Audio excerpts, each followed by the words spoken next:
Good morning, all. Well, I'm happy to see you here because it's going to be very fascinating debates at the heart of a problem. How can we make the transition just and fair?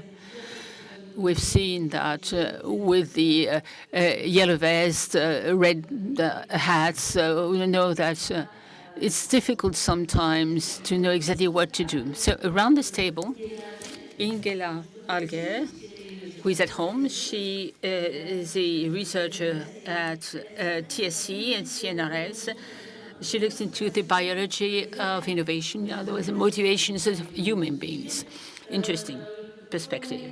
Then we have Florent Menegaux. Maybe you haven't heard about him, but he's been very much in the press. He says that there shouldn't be too many salary gaps or too wide gaps between top and bottom wages. The director of Icade, she works in real estate, land estate, and she has the possibility of building tomorrow's city or towns at Poidatz instead of Cécile Duflot, who is already very much caught up by the quote-unquote events. What's happening in France is huge. You're in charge of climate and inequalities at Oxfam.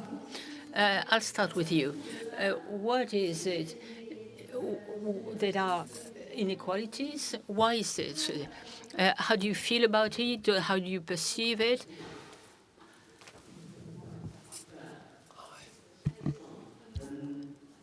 Alexandre first. Vicious circle. Because on the one hand, there's a climate warming that makes inequalities even worse because those people don't have many power or influence are the worst victims. And then you have a worsening of a climate change. Why is that? Because looking at figures, 1% wealthiest emit as much, that's 60% of the global population. So if you are rich in terms of economy, you emit more CO2. It's logical. You have access to transport, polluting access, airplanes. So this is a vicious circle. And another thing, to have a fair transition, to restore some kind of balance, how do you get rid of this vicious circle? Florent Menegaux, what do you make of these inequalities in terms of energy transition? Where whenever there is a transition, there are three things, the prerequisites. Do we have a solution? Number two, is it achievable? Third, is it acceptable? In all the questions that you're raising about a fair transition, at the end of the day, suppose you deal with accepting acceptability is not enough. You have to have enough resources and means to come up with a solution, and you have to implement solutions. For this to be possible, you need money, you need intelligence, and then you need the industry for scaling up, and then you need the solution to be accepted by the individuals who will be faced or presented with these solutions. At the moment, there are the three things are not taken into account. And at Michelin, we try to do the reconcile these three items. Innovation is indispensable. Industry is indispensable. And acceptability is also indispensable. So you have to renew or change the models. Trainings are many consequences. It will be acceptable when a solution is available. That is discovered first, funded second, and third, a solution that makes it possible to find a way out. Ingela Alger, what do you think about these inequalities? Two things. First, there are a number of dynamic effects. Climate change is here with us. Heat waves, storms, too much rain, which makes an impact on the price of real estate because houses in highly exposed areas are bound to go down. And the most modest household would end up in houses or homes in the most exposed areas. So these inequalities are bound to get worse and worse over time. Another point about the information, I know, because there are a number of topics that people want, are ready to act, but they're not collecting the right information. So they're not probably they're not informed. For instance, if I drive to work every day, I'm going to emit 1 ton of CO2. But what does it? What is 1 ton of CO2 in terms of glaciers melting down? So we're lacking this technical information. We know that most recent studies show that people do believe that what they do, the way they act, doesn't impact the glaciers melt down, but this is not true. Every single ton makes a difference. So, and this is an injustice that creates this malaise. You can't really act. You can't do much. You are at a loss. You not be rewarded if you act properly. Joly, what do you make of this inequalities that we can play a part in building the new city 2030? Fair transition means that everybody has access to a house or a home. Our industry is in crisis. It's complicated. Few startups, few buildings are being built, or fewer. Instead of building 400,000 houses a day, we only build a fourth of it. As a private actors, what would we try to do? We try to commit ourselves for a fair transition, not giving up on these values. Even though we are in crisis, you need to be true to your values that call a transformation of the way people live in a house, biodiversity, CO2 emissions. Here again, we work at the scale of the district. And then you have to treat everybody in the same way. At Icade, we create 5,000 houses a year, a significant proportion for so-called social housing. For instance, we build the village, the athletes village. Part of it is so-called social homes, and the other is not. So, and this could be a solution. So the role of lenders is very important. So bound to have a very heated discussion because company managers insist on their role. Production, they want to be free, as opposed to public partners who think that we need massive public investments. The two may be compatible to a certain extent. So Oxfam has wrote a number of reports. What is most affected? Public investment, public policies play a leading part. What would be your recommendation, your guidelines on this in terms of our policies? You've written a report going to show that the CAC 40 companies are not reasonable enough. They're not really up to it. So I'm really focusing on the Michelin in particular, but what do you think? Alexandre, I think, well, how can we have a public policy or regulate companies, especially multinational? I like this phrase by l'Abbé Pierre: the reverse of misery is not wealth, is sharing. So you need to restore the proper balance, sharing the effort. So who is bearing the burden most? You said that 10% of wealthiest emit 50% of greenhouse gases. Among the 10% richest, 55% of French people will have to shift to different consumption mode. Now, focusing on 20% of poorest or less wealthy people, they have issues with housing, with getting energy. You can't tell them you must pay foot the bill. You're going to foot the bill, or part of it. You need to have a state that looks at, make sure that the public interest is protected. Low carbon product, low carbon lifestyle.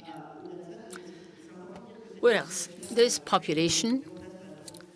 When we levy a carbon tax that impacts everybody to such an extent, it's not really fair. Hence, the Yellow Vest movement and the rejection of ecology leads to extreme right move, the current trend, in others. Then you want the state to be in a position to help these more modest families. Who has the greatest responsibility, the wealthiest household? If you have yachts, travel all the time and use fly aircraft, it's not just responsibility, it's their power. Okay, they should be in a position to assist the whole company. And that's when you need to turn to big companies and their managers. In a positive way, you have the power to change many things that go wrong.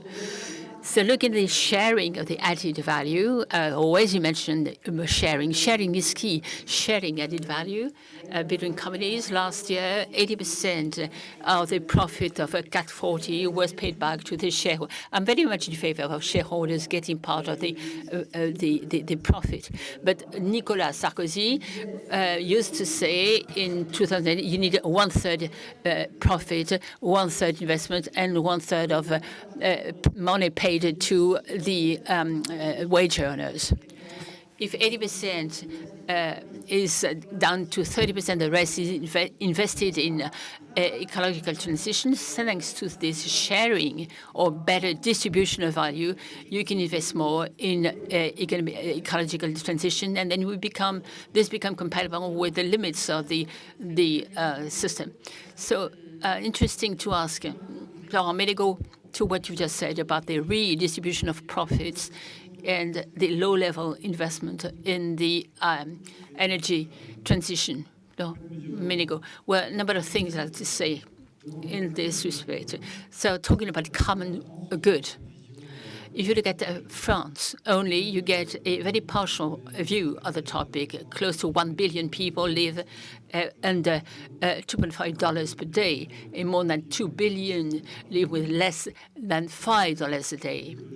So the whole issue of ecology is seen in a very different way. These people pollute far more in number. So that topic has to be studied at a much wider scale, larger scale. The distribution of wealth, indeed, in our society, the capital is better paid or remunerated than work. And this is an additional issue. The individuals who work cannot anticipate what made it possible to innovate, to encourage industrialization. The workers who were paid, wage earners, were part of the progress. They were in the world rather than against or opposed to the world. In fact, we'll exclude them, put them aside, because they don't feel that they are making or taking part in the building of the world in which they live. So this is a dilemma. I don't fully agree with you, which is not a problem per se. There's a lot of confusion about the distribution of wealth. Look at the profit first. The problem that model premiums or bonuses paid are paid out before the dividends, chronologically. So how do you allocate value? Investment in energy transition, green energy, compared with the payback to shareholders. Same thing here. Very concrete example. When Michelin works on particular type of presses that make it possible to divide the quantity of energy by 7 when it comes to baking a tire. This is part of the climate change transition. If we make a tire that lasts longer than all the other tires that means able to save 5% of fuel, it's not taken into account in the transition, while there is an impact on climate, much greater impact. 90% of our emissions are related to the use made of our tires. It's not, we don't have any control over this. It's all users, car users. Now, if everybody were using Michelin tires, we would be able to manufacture the main number of tires to achieve the same result. So the problem, the difficulty, now this is a highly complex topic, I grant you that, but there's a mix-up of different topics which are integrated, interdependent. If you don't pay for the capital, capital will not be there anyway. So you're only in a position to finance anything. Okay, maximum salaries, probably you can expect that CAC 40 companies are expected to do more in favor of climate change. It depends from one group to the next. You need to have a landmark. You have those who don't do enough. Bad students. I'm familiar with Michelin, and we work a lot on this. Nicolas, Joly, when we organized this debate, we wanted to ask you what you do in Saint-Saint-Ly Villa, the Olympic Village, which will transform into housing. Do they use new types of material like baked earth, adobe, or these are fantastic buildings? Is it not reserved for, let's call it an elite, even in the northern suburbs of Paris? So say social lenders play a part here, lenders. So you have to start the machine so that the material becomes less expensive because they're not produced in large quantities. Can you tell us about the process? Yes. So this gives you some kind of explanation. We are building the life of the model. We can put this in the heart of the model, the core of the model, rather than at the in the other part. Of course, we have a regulation, and regulation, of course, is constrained, but it's also an encouragement to do more. Zero after zero, we have to reinvent ourselves. Once you have this playing field, you can decide to extend it and go further. Instead of having 2 years ahead of the regulation or legislation to test this innovation, put them at the core of our model. So this is something we must do. We must tackle the issue. We don't want it to be reserved to wealthy people. It has to be the athletes' village is a good example. So on that particular part, you have a 12 out of 14, 12 are dedicated to social housing, and they are built the same way. All of them would eventually get the benefit of this innovation. There is a breakthrough innovation. One is good SIP building. We go one step further in recycling waste water, grey water, and it's a social housing. In other words, innovation are not just for the industry. Okay, it goes to show that in order to move on, to make progress, public intervention is required. Yes, there are a number of keys there. It requires the public power and then scaling up on such a topic. This is the first time you innovate. Of course, it's costly because you're just building something up. When you scale this up, you have scale effects, costs are bound to go down, and this is what we'd like to do, and get more power, more assistance from public. You shouldn't be the only one to do this, and this is what we've been really fortunate to do. If you work with the whole ecosystem, with our Saint-Gobain partners, for instance, they submit a number of innovations, and we can do it all together. Innovation shouldn't be done in isolation, but it has to be a collective move, people doing things at the same time, at the same pace. We have organized a chair on the wood industry and work with startup companies. Ingela Alger. This again, it's interesting.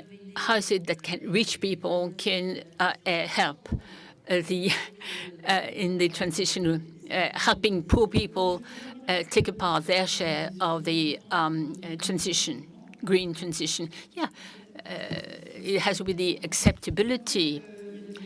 So recent studies show that most people are ready, willing to act. A recent study published in 125 countries showed that 70% of police would be in position already to dedicate 1% of their income to support action that would be in favor of climate change. Then, of course, you need this so-called envy to contribute to acts. Okay, most people are ready to act, but only if everybody does it. There is a large number of studies showing that the consumption, the use of electricity, use of water, if you provide information what the neighborhood does, how much is my neighbor, the best pupils will increase the consumption, will realize that they're the best. We're ready to make sacrifices, provided that other people do the same thing. Of course, by definition, there's inequalities between poor and rich people in terms of CO2 emissions and possibility to produce. I think it's only natural that the richest should set the example. So 1% that people are ready to pay 1% or invest 1%. I'm going to focus on the 10 wealthiest individuals in France. If you levied open 10% of their wealth, if my math is right, it means that a transport means of public would be free of charge for all people living in the Île-de-France, free of charge. They wouldn't even notice the fact that they save €1. So this is an example of how the wealthiest, the richest, could show the way.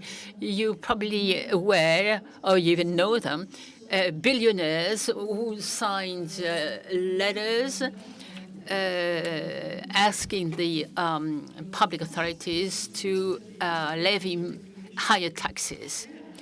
I think that the wealthiest people would be very proud to come first and show that transition can be a fair process. I think you're referring to Montpellier. Some are challenging the concept of a free transportation or free transports. Could you tell us how free transport works? What's the rationale? Well, yes, I could try to do this. What are the is a public transport efficient? Indeed, public transport. I don't have the figures there, but it's going up all the time. Same thing in Germany last year. The train fares have gone down significantly, hence an significant increase in railway transport in Germany. Yeah, 80%.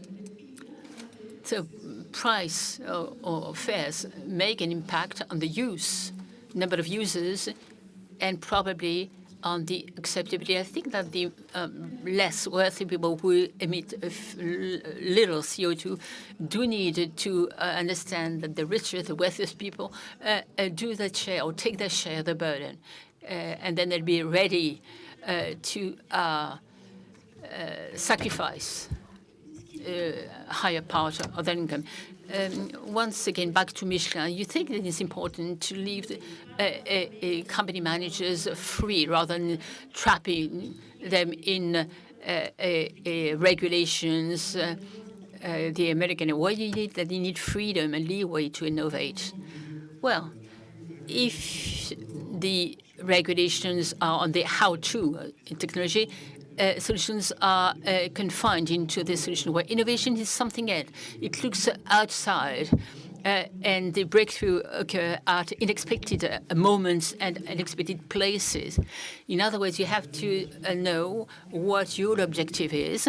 You have when you have competitors next to you who don't comply with the rules, it reaps havoc.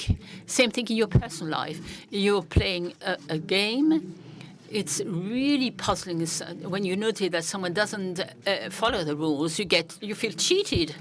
It's only natural. You mean in sports? Yes. Same thing in business.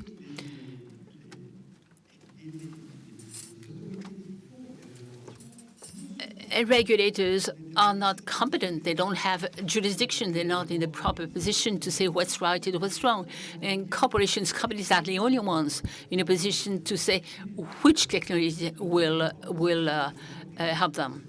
Companies have an obligation to provide results. They have to transfer. Innovation is an innovation that creates a market. It's not for politicians to decide. What politicians can do is the priming, the assistance, to give it a nudge, to guide what company leaders do, create markets, but not deal with the how-to. Where the temptation, especially in Europe, is to do too much in the form of how-to.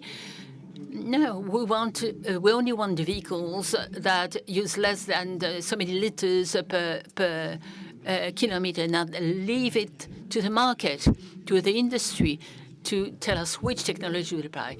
Yesterday, I was visiting our research labs, and I saw things that looked unbelievable, impossible to imagine, and yet they do it. Our lab workers are making it possible. Now, if you regulate and say, this is exactly what I want, the type of technology that I want, your solution will be limited to that particular technology. A few years, people say the car is not going to, well, let's try to improve on horses. Had we tried to done research of horses only, we'd be left with horses, high quality horses, of course, but no cars. So trying to think out of the box. Don't try and regulate the how-to. And all too often, we regulate because people don't think. A number of individuals, sometimes they get wild. But you shouldn't even try to regulate those. They are crazy. They get wild. It's not the reason why you should invent a rule to deal with these crazy people. Feel free to ask questions. One which is very interesting to Nicolas Joly. Are we supposed to continue using concrete all over France rather than renovate what is already there? This is not what we're trying to do. These are residential plots of land to build, to sow gardens or trees. Yes, the playground, zero artificialization gives playground for us to innovate outside of this plot of land and set objectives. For instance, we want 1/3 of our operations to be a restructuring of what's already there, and then we'll move in further. don't forget that 80% of the city of the future is already built. So we have to reinvent our model, perhaps change the uses, transforming office space into home offices or houses, yes, renovated, restructuring, transforming, rehabilitating, which means that we need to reinvent ourselves, set us clear objectives to move on. As you're saying rightly, rather than working what's already there, you can also de-artificialize, and the way we do when you work at the scale of a district, including more biodiversity, which are the second topic as important as zero carbon. Biodiversity is something you can do at the district level of district, trying to bring nature back with what we call urban forest, certainly Aubervilliers, 1 hectare and a half. You can do this if you work over larger areas, 10 hectares, for instance. You can also, you should measure if you're in an individual company and you work on the basis of models. In order to have models, you'll be able to measure. This is what we can do with the carbon 1.5 and assess, measure our carbon footprint. So for that to be possible, we needed tools, measuring tools. So start with already here, retreated and reasoned on the basis of a larger scale. District level is good. Another topical is it transpartisan? The green transition, our expert on transition is not something that is equally shared by all. No, of course not. In the Rassemblement National, people, they're not making a process on this. So as far as they're concerned, the answer is clear. Now about the presidential majority, as we like to call it. They tended to say, let's encourage rather than impose or regulate, while the left wing likes to regulate. You asked me to sum up. Yes, it's what do you think about this? The two company managers who've spoken before you. How do you think that the hot man is on regulation? Company managers are more freedom. They're not opposed to specific objectives or rules of the game, but don't try to impose anything to them on the shorter term. Yeah, the vision is kind of a rebalancing the central government and the market.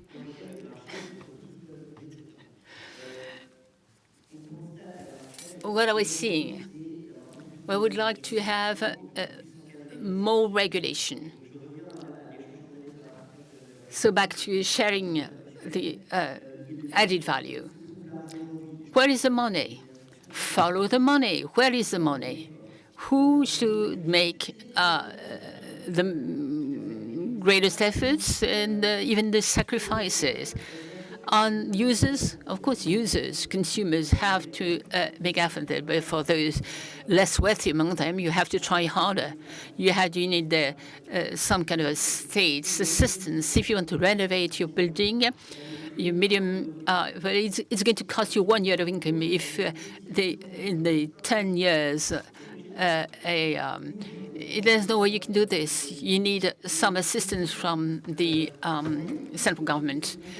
So where is the greatest part of wealth? Who profits? Who benefits? Who is doing well in the system? Who is fitting in the system? People talk about super dividends, super profits. So with a better distribution, more equal to innovation, refer to innovation. Of course, companies are very much in favor of innovations. They are at the basis of innovation. But for that to be possible, you need to invest. Now, the CAC 40 companies are focusing on this. I'm not referring to very small companies, but I'd like to focus on where the money is, where the power is. These companies invest twice less in green transition than they could. They could be at 1.5 degrees, but for that they have to double their investments. You can better guarantee better distribution for us. So 30% of what they get paid to the shareholders of the CAC 40 company, this will still getting 40%, which is enough. So the level of investment would be much better, higher.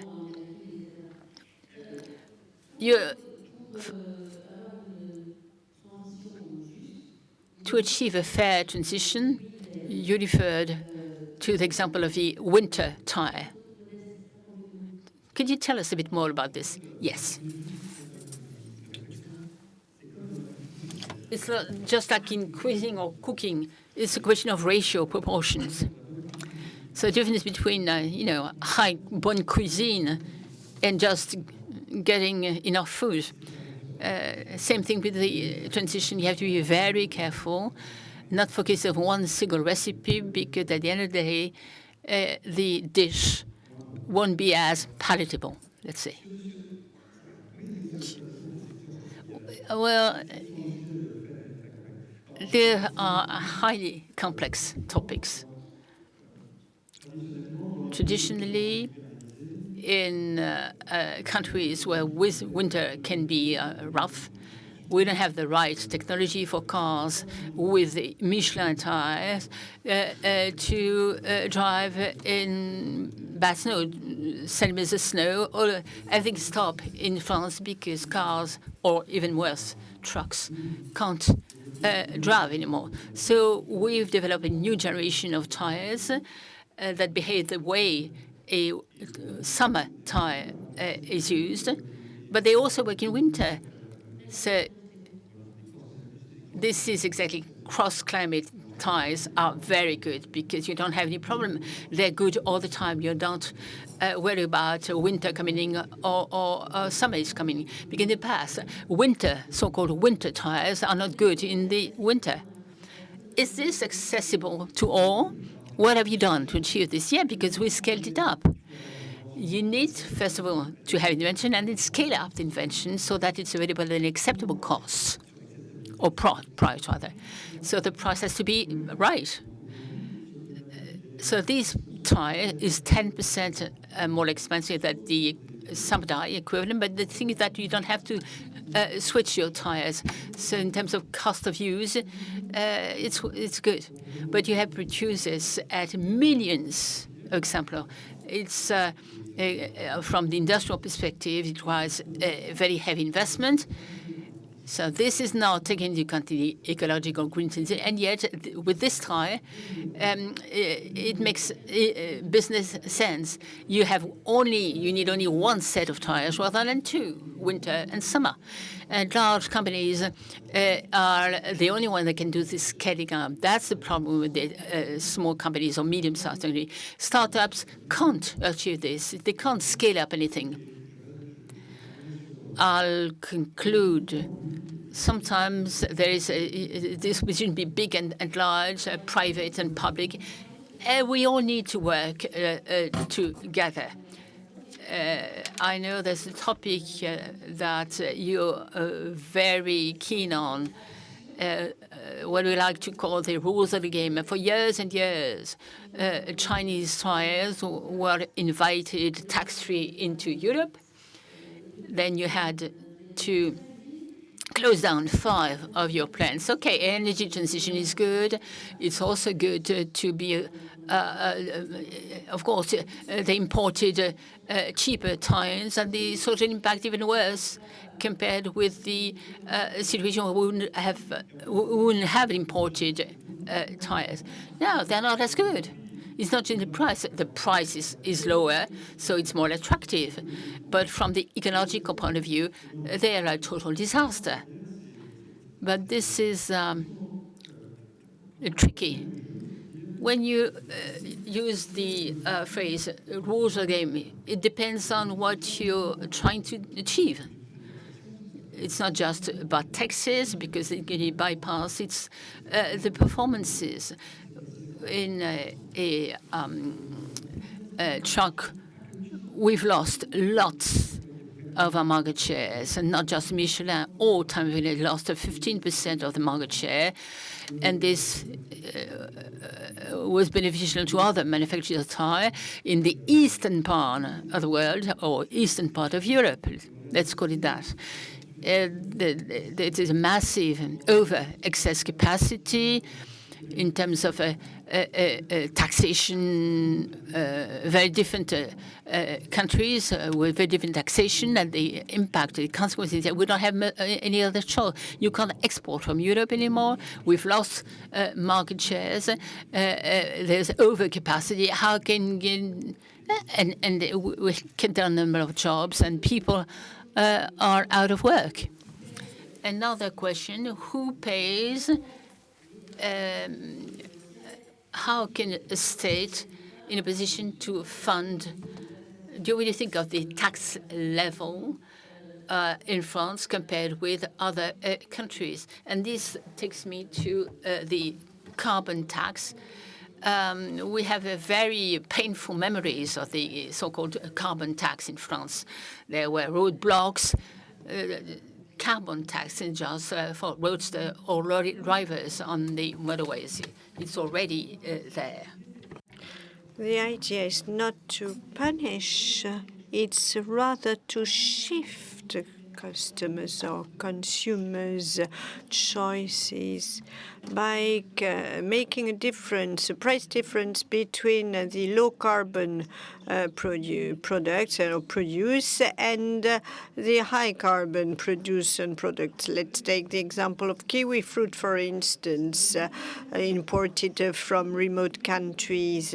And but there is a huge problem, which is when it comes to the carbon tax. We have got an energy kind of voucher. We could have carbon vouchers to low carbon vouchers, and in order to make up for low purchasing power among less privileged people. There is another carbon-related issue, is that as you know, the wealthiest emitting 4 times as much carbon than the less privileged ones. Well, the point is to have more, to have higher prices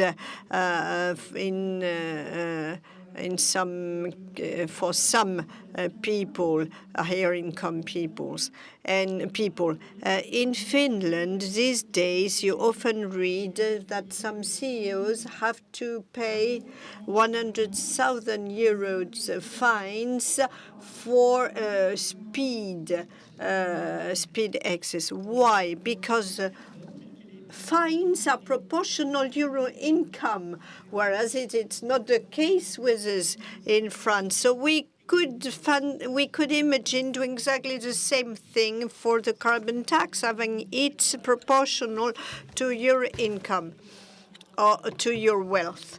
Well, a while ago you said that money was to be found in high profit making companies.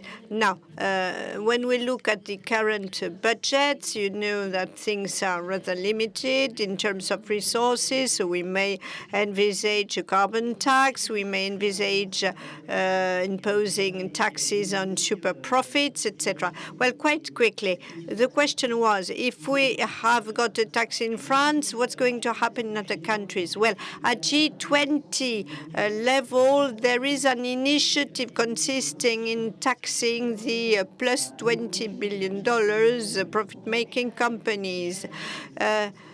So we 2% would be kind of used and taken in order to help 1,000 countries, world countries, to reduce, to lower their emissions. Going back to France, the country is not level on a normal footing in light of the current wealth of the country. Let's take the cost of work in France. It's not at all competitive with other European or world countries. And we do levy too many taxes. Why? Why? Because we don't live on a normal footing. We spend too much money. We could spend more, of course, but first we could try and think differently. We are reaching the end of this debate. What about the experience in a nutshell with startups? You do recruit startups are having fantastic solutions, using straw, using earthen walls, and even more sophisticated solutions. But on top of that, you help them get access to some markets. So, because one of the pinpoints for startups is to tap a new market. So, how do you succeed with them? Well, I'm echoing what Laurent just said. We're changing scale. That's the case for all companies, for sportsmen, women, in other respects. In the last 4 or 5 years, we have decided to support startups from their very beginning, from their onset, so to speak. We help them and launch their new activities, and we feed them with business opportunities. We have got a startup called Terio, and we are supporting them together with an industrialist. We offer them a project in Lyon, and so I mean we are helping the ecosystem to evolve, and we are very happy to have 16 startups in our project, working on new materials, working on biodiversity, that is to say, using AI in order to supply KPIs on biodiversity. We have got some other startups working on water resources.